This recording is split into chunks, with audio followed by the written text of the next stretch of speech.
Good morning, true crime friends. How y'all doing? Okay. I am sort of beside myself. I'm okay. Let's be real. I'm a skosh beside myself every single day because I love true crime so much. But today, in day 26 of the state of Idaho versus Chad Daybell, the defense case opens today. It's morning right now. They don't start until later this afternoon. I can hardly wait to find out what John Pryor is going to say. You see, Friday, court was on a break. I think they needed a recess so that they could just like reconfigure themselves. Roll your mind back to last week, okay? So everything was going good. The state had laid out their case. The state had rested, and everybody was like, okay, everything is fine. And then the judge was like, hey, this is all great. Thank you so much for all your hard work, prosecution. You did a wonderful job. Only, I noticed one little thing. Did Clippy help y'all with this? Because you remember Clippy. If you know Clippy, you are old, and I'm here for it because I remember Clippy too. He's like, everything was good, except for here on charge number 4, y'all made a typo, which means all the evidence that you submitted is kind of invalid because there's a typo. And I was like, oh my God, if you look at that tape, child, first of all, John Pryor was like, whoa, you see him, he has a full cartoon reaction. And then the defense was just like, oh my God, it was so funny. The prosecution was like, see no evil, hear no evil, speak no evil. You know, I just did that wrong. But if you look at the picture of them, they were like, they froke out. All the way out, and they were just like handing out papers. And, oh my goodness, we spent all 4 years working on this case, and it's all gonna go down to a typo. And Chad Daybell was like, Jesus is a cut and paste error. I knew next to earthquakes are gonna happen. I predicted that something like this was gonna happen, and everybody was crying, and there was weeping and wailing and gnashing of teeth. And then the judge came back and was like, okay, so listen, we thought about it. Thank you so much for your arguments.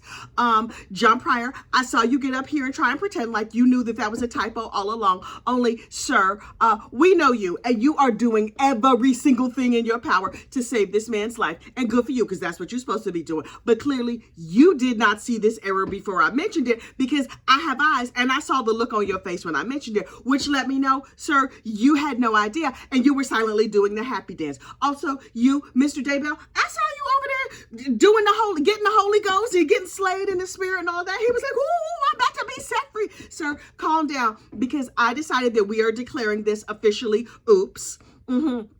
It's a new rule that we're making up here in the state of Idaho, and under section 24, verse 3, chapter 5, I just made that up. We are declaring this an official oopsie daisy. And so therefore, sir, the charge is not getting dropped. So everybody was like, whew. Except for Chad Daybell. His butt clenched up real tight because he was like, dang it, the oops section. I forgot all about the oops section. So they took Friday off so that everybody could breathe and just like bring their pressure back down. And so that Chad could go back to praying for earthquakes and end times and all that other stuff. And he was just like, okay. So I thought I was going to get out of this. Clearly not. But this is not over yet. Now listen, if you know this case like I know this case, Chad Daybell had predicted. Did he predict he was going to get arrested? No. He didn't predict that at all. He predicted that all these earthquakes would happen and the end times would come back in 2020. Sir. I hate to be a spoiled sport. What's today? May the 20th, 2024. Did you forget to carry the 4 or something? Because no, it didn't happen. There was an earthquake. There was an earthquake here in New Jersey, and for several minutes I thought there was a very strong wind blowing my house. But yeah, there was no. It was not the end times. It was just a little bit shake, rattle, and roll, and then we went back to our regular lives. So now, your defense attorney, Mr. John Pryor, he needs to put on a defensive view, and I, for one, can hardly wait. Yes, friends, the defense starts today. I have questions. Number 1, who will John Pryor call? What in the world is this man going to say or do or whatever to try and prove that Mr. Chad Daybell didn't do this, right? So according to his opening statements, he has experts. He hired 4 of them. There are 4 experts that are going to come up and say like, it wasn't him. Only I don't think that's what they're going to say. I think they're going to say, yes, we have the evidence. Here's the cell phone evidence and the anthropology evidence and the whatever evidence. And we totally agree with the state. Only we would have used a semicolon in this sentence. We would have capitalized that letter, and we would have broken down this compound sentence into 2 sentences. Thank you so much. And they're going to collect their big money, and then they're going to go on with their life. And Chad Daybell and his lawyer, John Pryor, are going to try and make something out of that, but there's not going to be much. But then also, John Pryor has indicated that he will call some of Chad Daybell's children. This, my friends, I need to see. I want to hear what the kids have to say. You know, they're going to go through the whole background. Hey, what day were you born? Or what were you like as a kid? What is your sun sign? What is your rising moon? What on the rating system, what did your daddy give you? Oh, you're a 3.6 light. Oh, that's so wonderful. What does that mean? Oh, right. He made all that up. So it really means absolutely nothing. He just looked around the house and was like, you're an iPhone charging cords 17.3 slice of apple pie with coffee. And they're going to be like, my daddy is a predictor. He is wonderful. And we don't think he did this. Hang on for 1 second. And then we're going to sit and roll our eyes and feel sorry for these clearly brainwashed children. Now, here's the thing. Chad and Tammy had 5 kids, right? 2 girls. Look, I can't do math. 2 girls, 3 boys. Only 3 of the children are testifying. So of the 3 that are testifying, I think that's great. I want to hear from the 2 who are not testifying. Those are the ones I want to hear from. Nate Eaton, somebody over there in Idaho, East Idaho, News. Can you get the 2 kids that don't testify? Now look, Mark was away on his mission. Okay, he has an excuse. Leah, hey Leah girl, how you doing, Leah girl? We here over at Gossip Room and Innuendo, we are endlessly fascinated by you. You have been very quiet. You have not said anything. Some of the Daybell family members have been like, we have been in touch with 1 or more of Chad's children, and we have an ongoing relationship with them. I personally have decided, based on absolutely nothing, that they're in touch with Leah. And that is that. I have decided that Leah thinks her daddy is garbage. She thinks that sister Emma is nuts, and that her sister Emma is in a cult, and that Garth is a little bit weird. Now listen, allegedly for entertainment purposes only. Do I know these people personally? No. I literally, from the bottom of my heart, could not pick out one of them in a lineup. Not one. But that has not kept me from making snap judgments about them. No, not at all. I make snap judgments about people all the time. You see this channel? I just be making stuff up and reporting it live here as fact. But you know we don't do here facts and gossip. Rumor and innuendo. We do facts, F-A-X. Whatever comes across my desk, we will talk about it. That's it. So don't come, but we are not Reuters. I know it is shocking to realize, but no, we are not Reuters. So Emma Daybell, I believe, will testify on behalf of her father. Now, here are the questions that I have for Miss Emma. Have you seen a recent picture of Emma? I'm talking to you. Yeah. Have you seen a recent picture of Emma? Look, roll your mind back. When they found the day they found the kids over there in the yard, Emma was nearby because she lived across the street, right? And she was like, Daddy, what's happening? Why do they have you in handcuffs sitting in the back of this car? Now, they said they found some corpses, and obviously those are pioneers. I believe it was Joseph Smith that was buried in my backyard. And Chad was like, yeah, I'm going away forever and ever and ever for a really long time, even though there's not that much evidence. And Emma was like, but Daddy, I think they're mistaking a cat for a human. And the police was like, half a police. We know the difference between a cat and a human. And she's like, well, we had large cats. And so maybe, and the cops were like, ma'am, would you like to get smacked? Because I could also tase you. I mean, girl, we gonna need you to pull yourself together. And so she was like, okay, Daddy, I'm gonna call around to all like the banks and everything so I could take care of all of your information. But obviously you're not guilty. And when I talk to Lori on the phone all the time, blah, blah, blah, I ain't hear what else she said after that. I was like, wait, what now? She's talking to Lori on the phone. Her new stepmama, who replaced her mama. Okay. Let me get this straight. Your mother, who you were very close to, y'all worked at the same place. You took your little aerobics classes together. You did everything together. She lived right across the street from you. She slips the surly bonds of this earth, and 2 days later, your father hooks up with this blonde trollop, and now you BFFs with the new trollop. What? Girl, you disloyal to your mama. I'm telling you right now, your mother is mad. She on the other side of glory at the Endless Heaven buffet, eating her some fried chicken and key lime pie. She's like, look, this pie is delicious. Somebody tell Emma she's trash, because she is trash. How's she all up there with the new mama? Just like that? I don't mean nothing to you. Can somebody give me some more of these Mormon funeral potatoes, please? Because they are delicious up here in heaven. Also, who does not love an Endless Heaven buffet? You know that's when you die, and if you lived a good life, then you get to go to the other side of glory, and you get free unlimited Wi-Fi that is high speed, and also a big giant buffet that has all your favorite foods, and they never run out. The Endless Heaven buffet. That's how you know you're in heaven. It's like being only on a cruise, only the food is better. Anyway, so Tammy up there getting herself some gelato. Oh, and you don't gain weight. So she's just like, I'm gonna need another slice of this carrot cake to go with my next slice of key lime.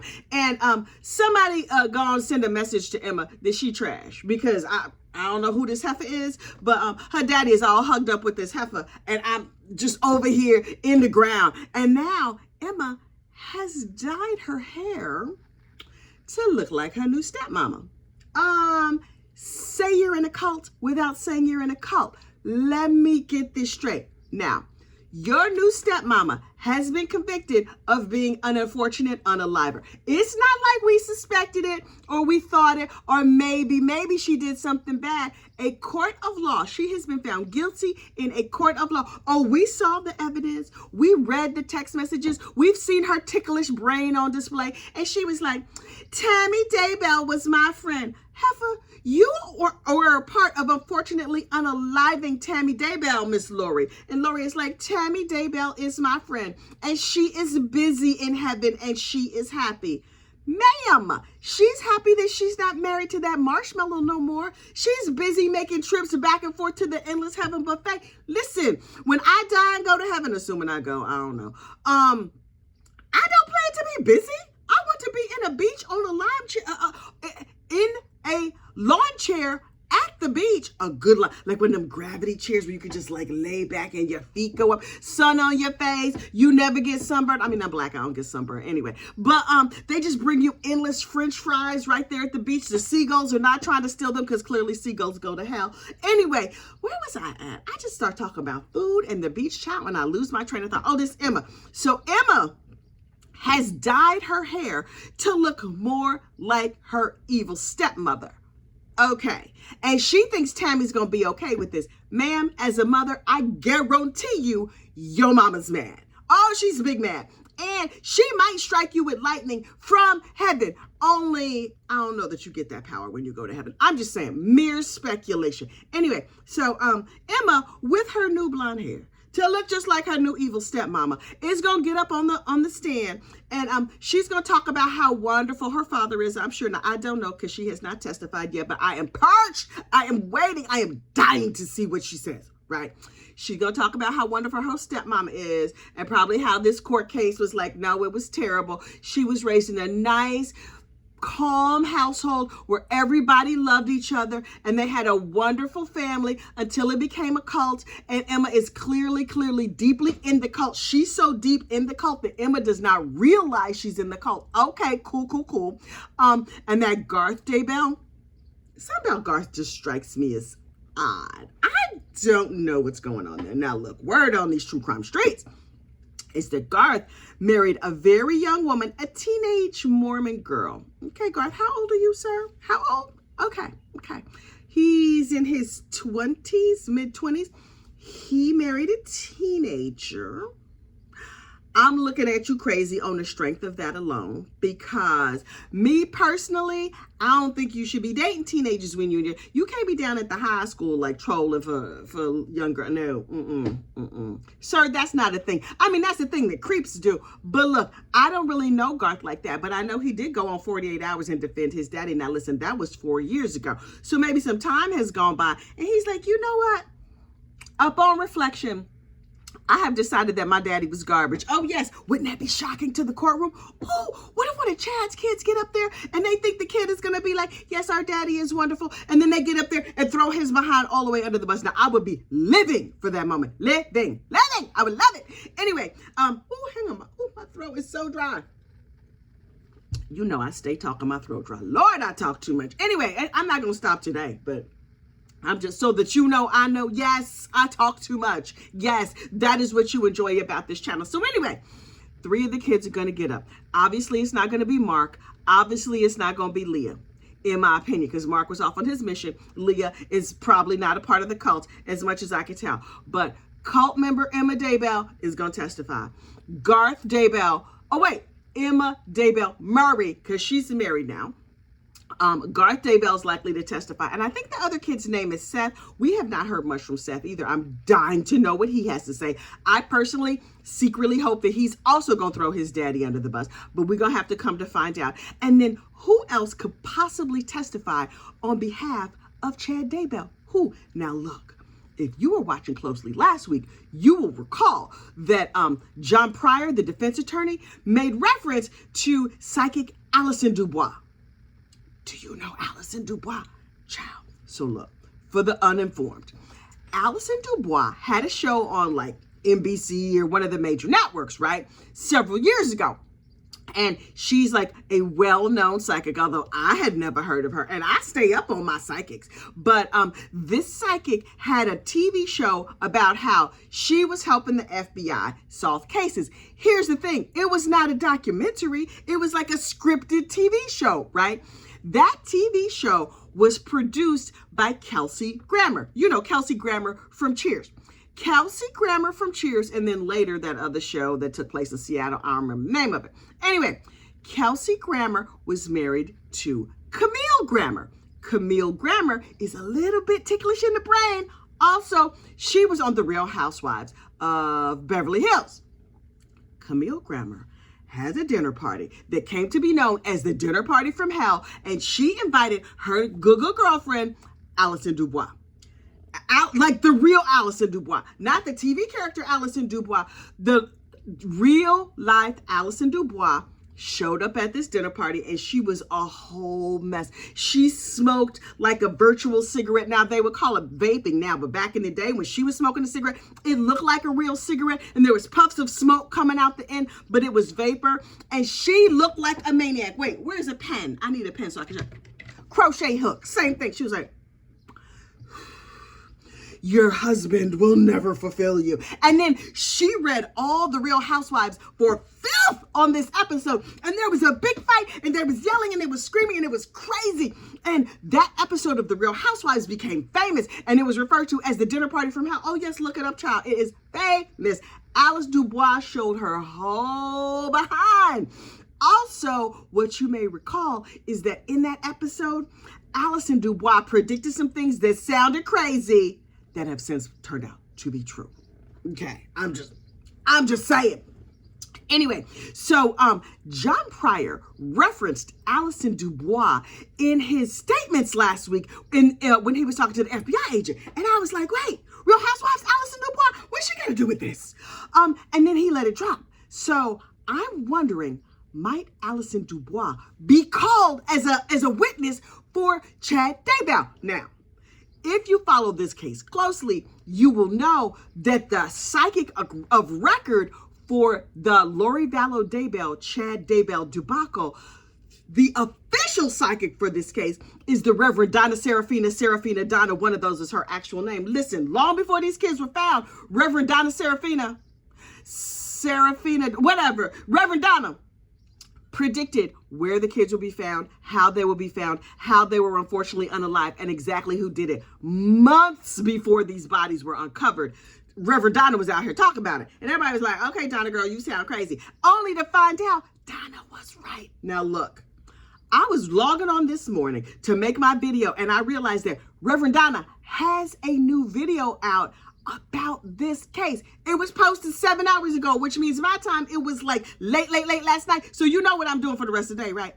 I will be all over watching this Reverend Donna video on 2X because she talked too slow. But then again, I watch everything on 2X. Do you watch these videos on 2X? So I watch my own videos on 2X because that's the only way I can watch them. Even my talking like right now is too slow for me. But anyway, so I am predicting, although I'm not a psychic most of the time, John Pryor said he would call 4 experts, he would call 3 kids, and I'm hoping he calls 2 psychics. But I don't know.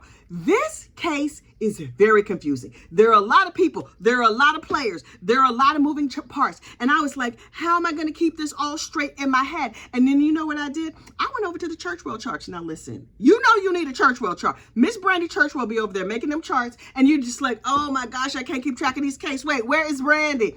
And other parts of my life, I need a Churchwell chart. To figure out what happened to all those left socks I had in the laundry room, I'm going to need a Churchwell chart. But I don't think Brandy does that. Anyway, for the Lori Vallow Daybell case, oh, Miss Brandy made a Churchwell chart, and I was doing a deep dive into her chart this morning so I could remember like the what's what and the who's who. And you know what I discovered? It was 1 year exactly, like 356 days from the day that Chad and Lori met until the day they got married. In the meantime, in that space of time, 5 people lost their lives on the way to this marriage, right? Then they got married from the time that Chad and Lori got married on the beach in Hawaii, till the day Lori was arrested, 107 days.